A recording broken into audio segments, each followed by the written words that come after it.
মধ্যে অনেকে অনেক কথা বলেছে যে রেজাল্ট হলে দেখা যাবে কেমন, মানে কুটু সরেই বলেছে।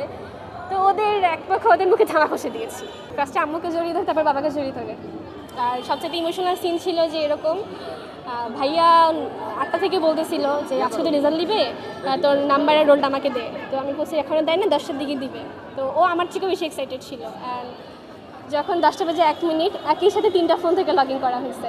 তো যখন দেখছি যে গ্রেটের জায়গাটাতে জিপে 5 লিখা, এটা সিরিয়াসলি অনেক বেশি ইমোশনাল, প্লাস এটা অ্যাচিভমেন্ট লাইফের। এটা তো এটা তো কোনোভাবে এক্সপ্লেন করা যায় না, মানে মনে হলেই কান্না পাচ্ছি যে আমি করে দেখাইছি অ্যাটলিস্ট। কারণ এমন থাকে না যে আমাদের সোসাইটিতে আমাদের আশপাশে কিছু মানুষ যে দেখা গেছে করে দেখাবে না, কারণ পড়াশোনাটা তো আসলে দেখানোর জিনিস না, এটা পার্সোনালি যে যেরকমভাবে করে। তো ফ্যামিলির মধ্যে অনেকে অনেক কথা বলেছে যে রেজাল্ট হলে দেখা যাবে কেমন, মানে কুটু সরেই বলেছে। তো ওদের এক পক্ষে ওদের মুখে ধামা কষে দিয়েছি। এটাই সবচেয়ে বড়, মানে মনে হলে এটা পৈশাসিক আনন্দ হচ্ছে যে আমি করে দেখাতে পেরেছি। International Standard University, New Dimensions in Education. তাদের উদ্দেশ্যে বলবো যে এই 700 কোটি মানুষের এই পৃথিবীতে আমাদের প্রত্যেকেরই নির্দিষ্ট একটা নিয়তি আছে, একটা ডেস্টিনেশন আছে। তো আমাদের কিছু কিছু ক্ষেত্রে এমন হয় যে আল্লাহ পাক খোদ দিয়ে দেন যে তুমি এখানে যাবা, এখানে কোনো নাই যে তোমার কম্পিটিশন লাগবে, যুদ্ধ করা লাগবে, নাথিং, আমি তোমাকে দিয়ে দিছি, এখন তুমি এটাকে ইউটিলাইজ করো। আর কিছু ক্ষেত্রে আমাদের অ্যাচিভ করে নিতে হয় কাজ করে, যেমন পরিশ্রম করে।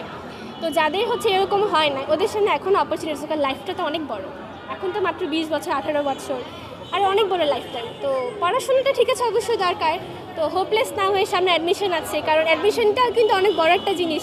এখানে এমন হবে, আমরা যারা জিপে 5 পেয়েছি, এমনও হতে পারে যে আমার চান্স হয় না, কিন্তু যে ফেল করেছে, বা ফেলের কথাটা বাদ দিই, যারা A+ আসেনি, 4.5 বা 4.5 এরকম এসেছে, দেখা যাবে যে ওরা পাবলিক ইউনিভার্সিটিতে ভালো ভালো সাবজেক্টে পড়াশোনা করতেছে। তো এটা স্ট্রাগলের উপর ডিপেন্ড করে। এখনও হিউজ টাইম আছে, প্রায় 1.5 মাস পরে আমাদের অ্যাডমিশন পরীক্ষাগুলো হবে। তো আমি বলবো যে হোপলেস না হয়ে আল্লাহর উপর ভরসা রেখে সামনে এগিয়ে যাওয়ার জন্য। আর আরেকটা রিকোয়েস্ট করবো, যেটা না বললেই না, আমাদের বাবা মা যারা আছে অবশ্যই কষ্ট পেয়েছে, যেহেতু বাচ্চা কাছে রেজাল্ট ওরকমটা ভালো আসে নাই। তো বলবো যে বাচ্চা কাছে অ্যাটলিস্ট আমাদের ভাই বোন যারাই পরীক্ষা দিয়েছে হোপলেস না করতে। হ্যাঁ, পাই নাই তো পাই নাই, বাস এটা নিয়ে তো ওকে পিঞ্চ করার তো কিছু নাই, কারণ সবাই যে সব কিছু করবে বিষয়টা তো তা না। তো তাকে অন্যভাবে মোটিভেট করা, যে না, সামনে অ্যাডমিশন জার্নি আছে, ওখানে ভালো করো। এটাই আমি দিতে চাই আমার জীবনের সেই মানুষটাকে, যে আমাকে একটা সময় বলতে যে তোকে দেয় কিছু হবে না, তুই নাথিং।